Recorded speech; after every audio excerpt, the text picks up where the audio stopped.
Please introduce yourself.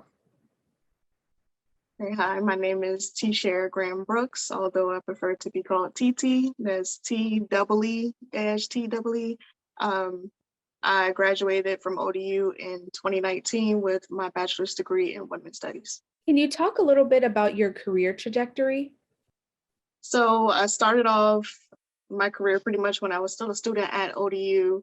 I planned on starting it off just as a hobby, to be honest. I didn't really expect to be where I am today, but I have enjoyed it. I am a licensed nail tech. I work from home. I'm an independent nail tech, so I work from home, and I've transformed a part of my house into a salon.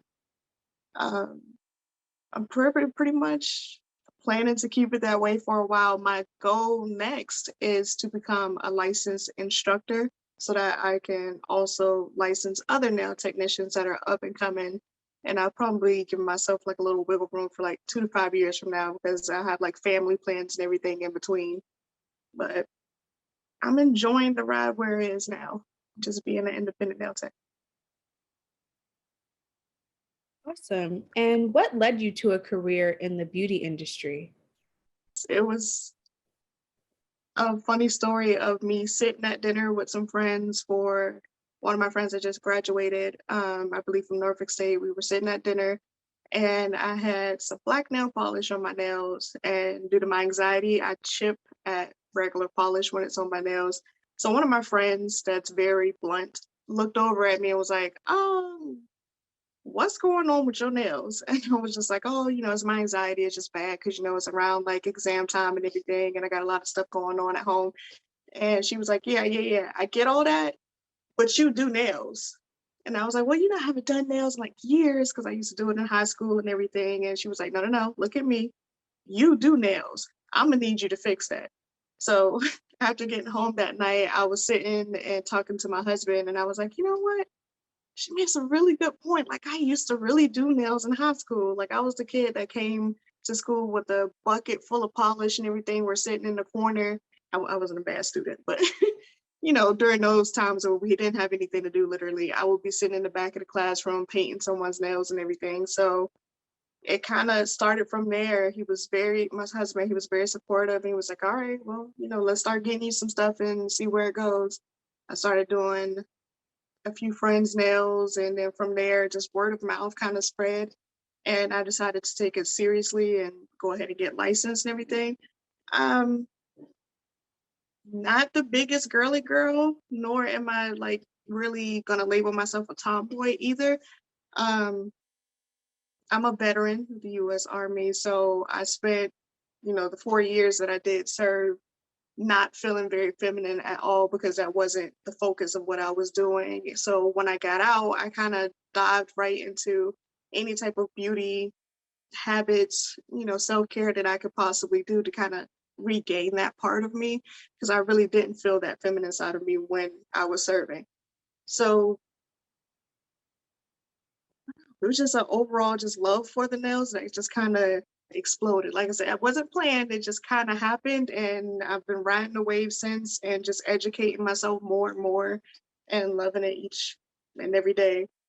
Can you talk a little bit about your journey to becoming a small business owner outside of your love of nails and starting with practicing on friends? What was it like to make that decision to start a business? Scary because I had no clue what I was doing. I literally was like, okay, I'm already here. I'm already doing nails. I already, started school and everything to get licensed, which, the experience that I had with schooling was less than standard, I guess I could say. So it kind of deflated me from wanting to become a business owner. Eventually, turned that into motivation to become an instructor, but it was really scary because I was like, all right, I don't really know all the legal and financial or business ends of doing everything. I'm not the most media savvy person. So I'm like, okay, how am I going to promote myself in a professional way? How would I want to be addressed professionally? I want to mold myself with that. And it just took a few people here and there that I spoke to And I was able to find out how to get my LLC, how to get my EIN number, the important stuff that you need for a business to actually be recognized in your state and everything. But it was hard. I didn't really have anyone in my family or, anybody around me that I could really turn to and be like, hey, you did this. How do you do it? It was kind of just me being like, am I sure I want to do this? Because this is a lot. Like this is a lot. And every time like you get a little bit of information, you start moving in one direction towards that, and then you find out well, there's extra steps. So you kind of bounce back and forth between asking yourself, like, am I sure about this? Is this worth the effort that I'm gonna have to put in? And I am glad that I did. Um, I finally feel like a big girl. I have an accountant and everything for my business now, but it's not an easy decision that you just wake up and you're like, oh, I'm going to really, really make this into a career. You can roll out of bed at any point and be like, oh, I'm going to pick up this hobby. Or you can be like, you know what? I'm going to go out for that job. But having a career is a totally different thing that takes a lot of work and a lot of consideration to go into it.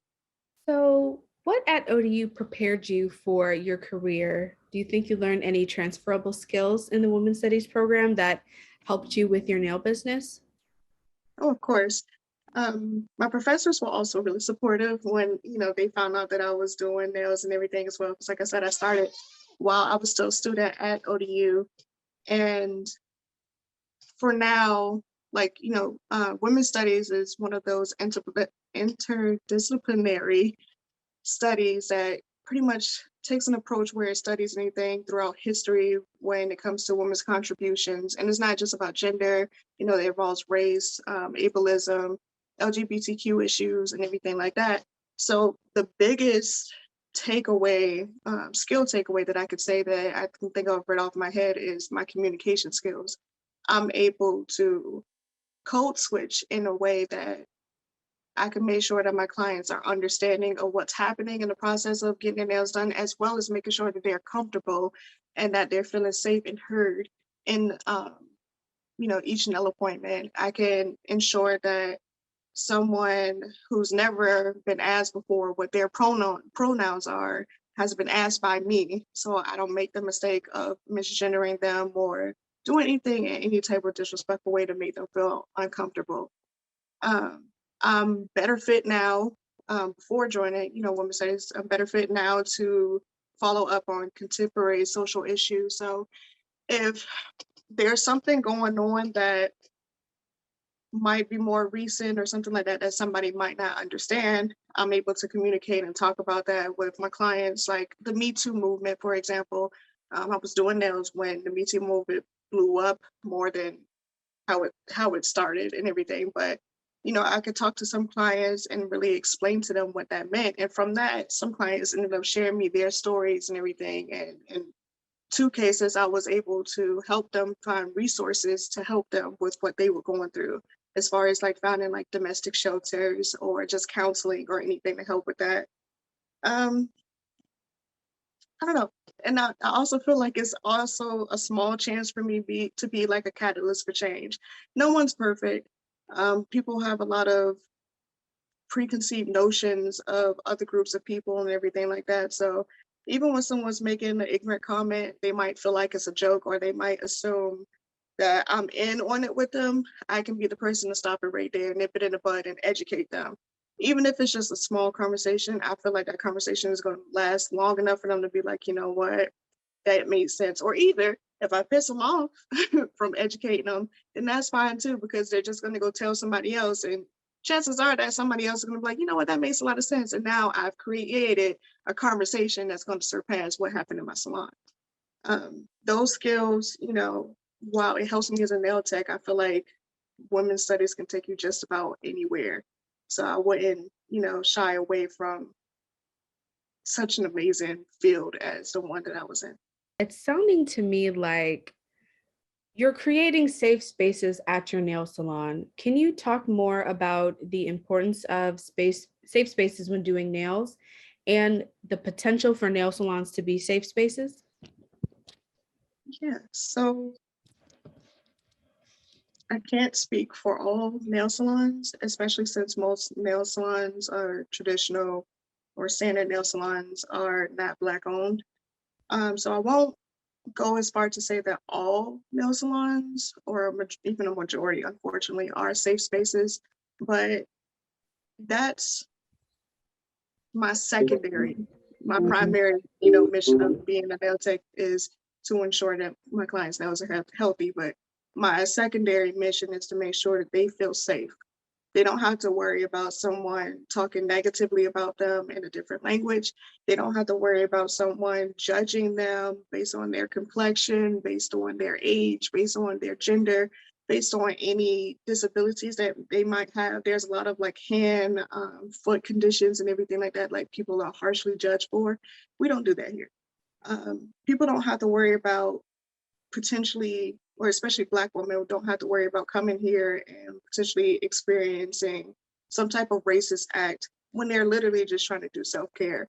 Like self-care is a huge part of why Black women especially go to like nail salons or nail technicians and get these treatments done. They're literally caring for themselves and just trying to get away from the world in that moment. And I love being in that space to be able to be like, all right, you don't have to deal with no drama, right now. You don't have to worry about someone discriminating against you or you feeling uncomfortable or unsafe when you look around and you're like, nobody here understands me. You're constantly like on edge when you're in different nail salons with different nationalities, unfortunately, because you're like, all right, are they talking about me? Am I going to get treated fairly? Am I going to get scammed into being charged a different price? Is this a fair situation that I'm in when, again, I'm trying to do self-care? For me, I don't want anybody to ever have to go through that. I don't do any type of bigotry at all in this salon, in my home, or anything like that nonsense. I don't care how far we into the appointment. I will kick someone out in a heartbeat if you're being ignorant. If I don't feel like this is a situation where, you know what, maybe we can talk, we could work around this, I can educate you, you can do better, just get out. Because what you're not going to do is make it so that the space is uncomfortable for the next person. Um, and I spoke about the example of pronouns, which I've had that situation before where I've had a few trans clients, and I still remember one of my clients, she's such a beautiful soul, but she came in and I wasn't sure her pronouns at this time, but when I asked her name and everything, I wanted to ask for her pronouns. And she told me, of course, they were, she, her, hers. And she started crying because she was like, no one had ever asked me that. And she had an extremely rough day at her job that she had left prior to coming here, where someone was being an ass towards her because of her gender. So just knowing that I can be that person to make someone feel a little bit better or feel a little bit safer is a big thing for me. It kind of makes me think of the Negro Motorist Green Book, about how that book is basically what Black people would use to know which areas, which hotels, which stores, whatever it is, are safe areas that they can go to without worrying about danger or discrimination or anything like that. It makes me feel like I'm a part of that because they know that here that they're safe.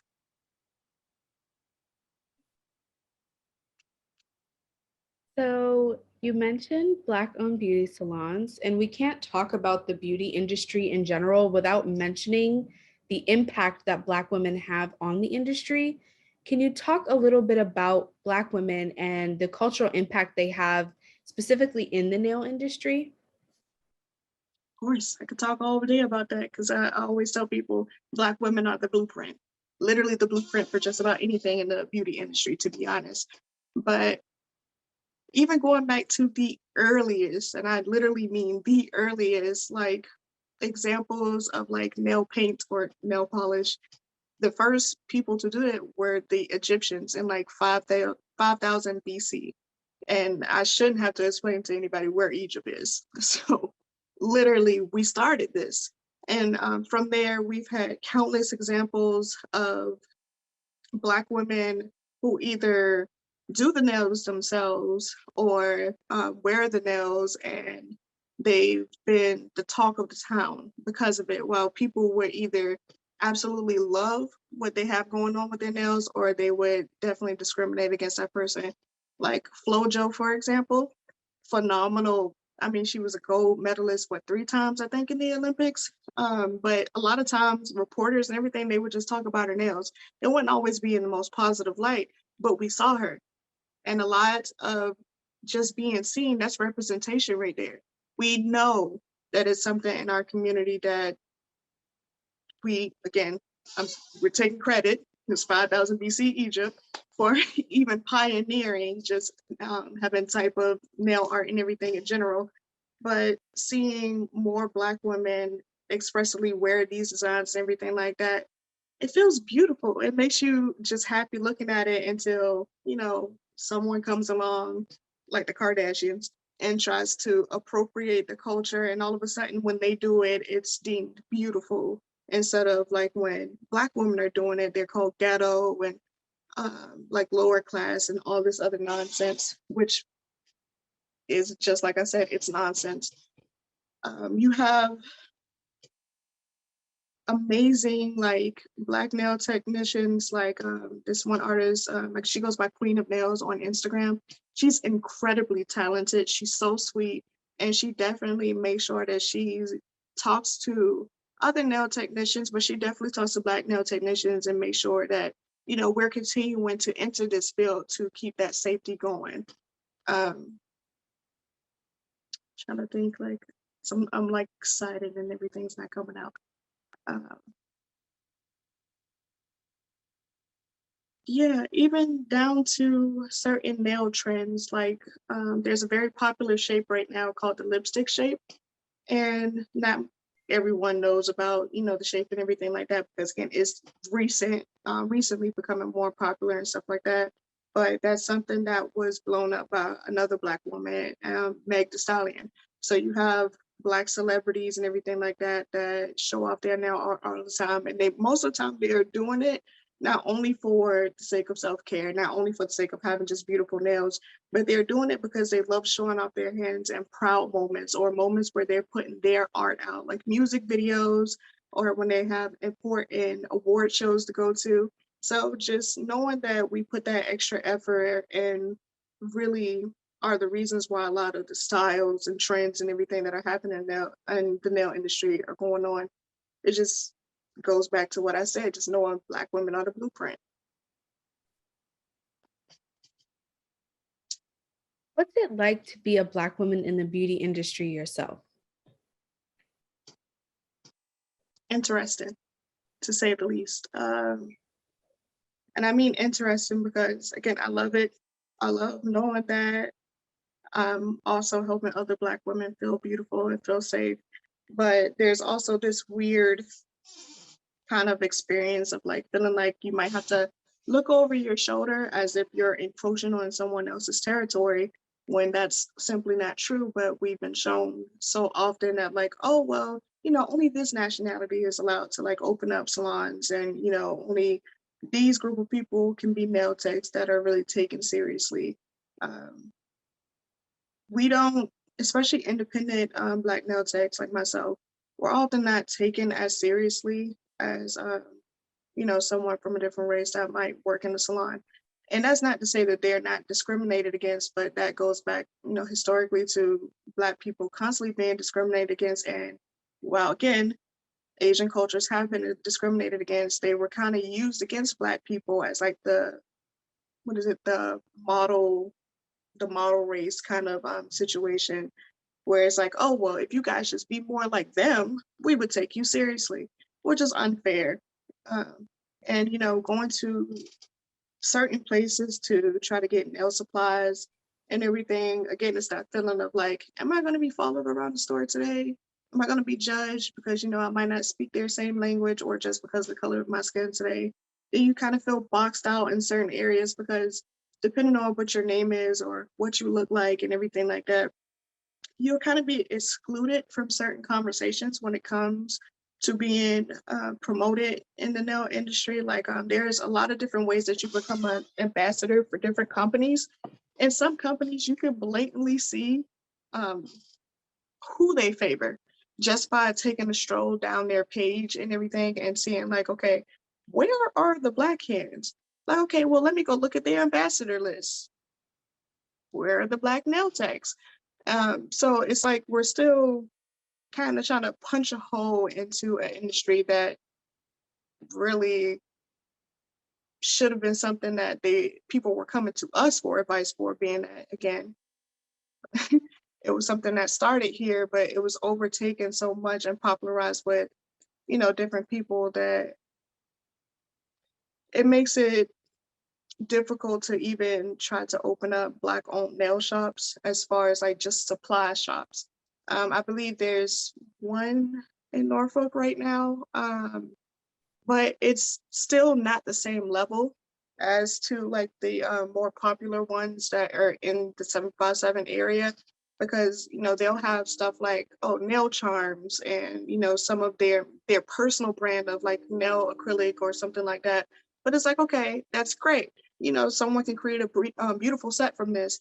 But hey, when are you going to get the correct vendor so that you can have the materials that you need for a student to pass state boards? Like, where are the actual practice hands that they need to study with? Where are the hospital grade barbicides and cleaners that they need to clean their tools? Where are the, bulk kits that someone could get when they want to start their own salon?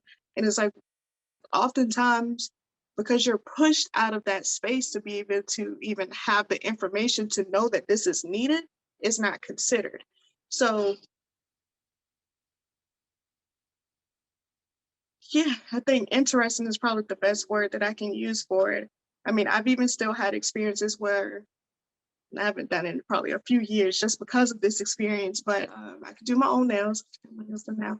But I used to go to regular salons to still get pedicures, and I would be uncomfortable most of the time, and I would like feel like I had to sit on my own hands because I didn't want them to see my nails. Not because they weren't beautiful or anything, but because it was always a conversation of, oh, okay, like who did your nails?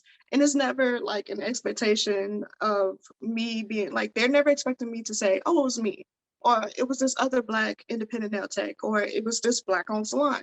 That's not what they're expecting. They're definitely expecting for you to say some salon that they know of, that's most likely Asian owned. And the next question from there is like, oh, okay, that's great. Where do you work? It's like, okay, if I say I'm an independent nail technician, take it how you will. That means that I can have like a booth that, I can have the shop that I have in my home. It just depends. And they go, oh, great, great. Do you want to come work for me? And it's like, why? On God's green earth, if I just told you that I'm doing this nail art, I'm an independent nail technician, I've been taking care of things myself, why is it that you feel so comfortable to ask me to come work for you? Not, oh my God, you do so well. You're so talented. That's beautiful. Great job. Wish you the best. But hey, come make money for me. Like, and it's not seen as like an issue, but I can only imagine for other nail techs in the area that if they were like me in that situation, which I have had that conversation with other nail techs, that they've had similar experience to me of like, I don't even want to show my nails right now because I just know it's going to be an aggressive situation of being like, oh, come work for me so you can underpay me. No, absolutely not. With the addition of new nail trends and technologies, how do you see the nail industry evolving throughout the years? And what do you think your nail legacy will be? I'm not quite sure how far it's going to go from here. I do look forward to all the new, I can't even really say gadgets, but some of the new techniques that people are creating for certain nail arts and everything like that. Like now we have the ability to put chips in our nails, which I have one in my finger, yeah, in my finger now, that acts as a business card. So you can literally just tap your phone, excuse me, I guess my finger, and it will pull up my business page. So that's a very cool, more recent invention for the nail industry that, will save a lot of trees in the long run. You have new printers, like small printers that can sit on the desk that can print whole images on the nail, which saves a lot of time for nail techs that might not be well versed in portraits or anything like that, especially on such tiny fingers. So I'm not quite sure how much more advanced technologically the nail industry is going to get, but I do enjoy seeing where we're going to continue going from here. As far as my nail legacy, I am not 100% sure where I see it going or where I even want to see it being laid out. I mean, I do know that for sure I look forward to becoming an instructor because I want other nail technicians, especially Black nail technicians, I want to be sugar coated. to have the correct experience going into the field and everything, and being able to see us more coming out and enjoying doing this job instead of feeling again stonewalled by other people, other companies, other cultures into an industry that we're like the biggest consumer. So there's more motivation there to be, the project creator in that sense. And that's what I want to show other Black nail artists. It's like, this is our industry. This is where we belong. If we are going to continue to be the people that have the art done on them, we can be the ones to give out the art and do it in the correct way. Unfortunately, in this area, we don't have a lot of Black female instructors in the male community and everything. So that makes it much harder to even get licensed. And I'm not going to be that elitist that's like, oh, only licensed nail techs are great. That's not true. But for legality, to make sure that we can create that generational wealth and to make sure that we don't keep feeling like we have to do everything in a back doorway, I want to ensure that other nail techs know how to do it the correct way and to lay out the path for them to do it. That's really my next goal, is to ensure that I can do that. And if, later down the line, 10 years from now, people are like, oh my God, like, have you been to TT school? Like, she's an amazing instructor. Great. I'm gonna be very excited if that's what I get to leave behind, but more so, I'm just gonna be more content with knowing that there are nail techs out there, Black nail techs out there that are doing it the right way, that are ensuring their futures and their security, especially going the entrepreneur route. That's not often something that's brought up when you're doing like basic nail school and everything. They don't really teach you how to create the business on your own. I'll be the one to tell you how to create the business on your own. I want to see all of us prosper. I want to see all of us win. And that's what I want people to know. Lastly, do you have any advice you can share about entering the beauty industry or non-traditional career paths after getting a degree from ODU? Yeah, so I'm going to start it off by saying that I understand that college is not for everyone, which is okay. But I do want to try to encourage people to look at the degree outside of just being this piece of paper that you're paying so much money for. And this might be coming from a place of privilege because I was, through my service, able to pay for school that way. But don't just look at it as, I'm getting this degree to hurry up and just go get whatever job that I can grab first.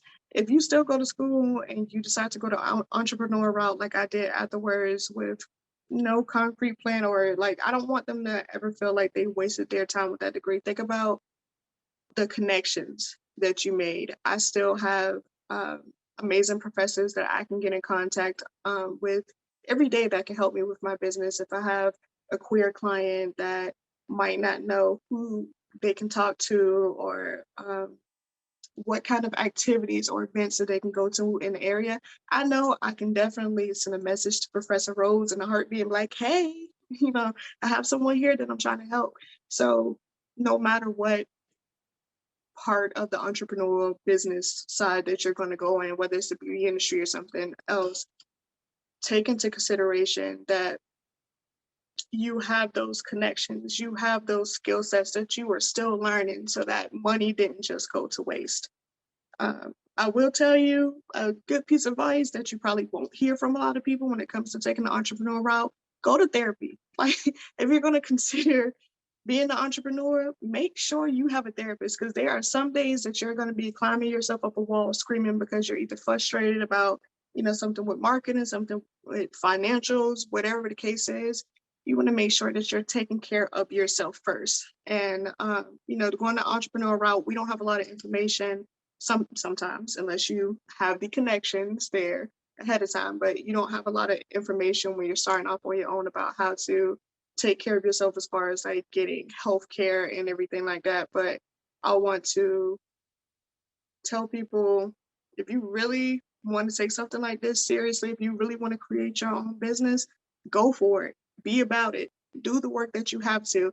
Don't feel like that degree is collecting dust on that wall because you could still be probably like, yeah, I went to college for this, I graduated with this. And even if people are like, oh, you're not even using your degree, you can bust out every skill set that you possibly got. And you can definitely show off by being like, oh, well, did you want access to this? Oh, great. Only reason that you're going to have access to this because I have access to the right person from the school I went to.